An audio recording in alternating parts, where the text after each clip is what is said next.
بعض اوقات مسائل پیدا ہوتے ہیں ڈی این اے کے حوالے سے.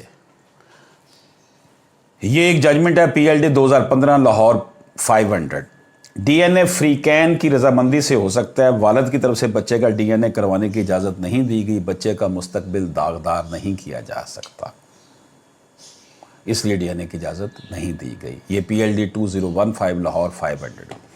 یہ تو ہے بچے کی ولدیت جانچنے کے لیے. ایسے کیسز بھی آتے ہیں ہمارے پاس کہ باپ فوت ہو گیا اور جو اولاد پیچھے وہ چھوڑ کر گیا ان میں سے کوئی اولاد، کوئی ایک بیٹی یا بیٹا اگر کسی نے، چاچے نے، مامے نے، جو ہمارے معاشرے میں ہوتا ہے، اڈاپٹ کر لیا اور اس کے نام کے ساتھ وہی نام چلتا رہتا ہے، تو ایسی صورت میں پھر کیا کیا جائے؟ وہ اپنا نام کیسے چینج کروائے؟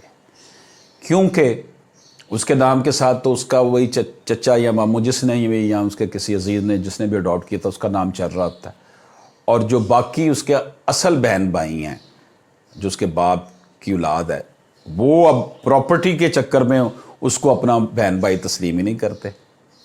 کہتے جی دیکھ لیں ہمارے ساتھ تو اس کا شناختی کارڈ ہی نہیں بنا ہوا، اس کا تو نام ہی کچھ اور ہے، اس کی ولدیت کے خانے میں کچھ اور ہے. اب اگر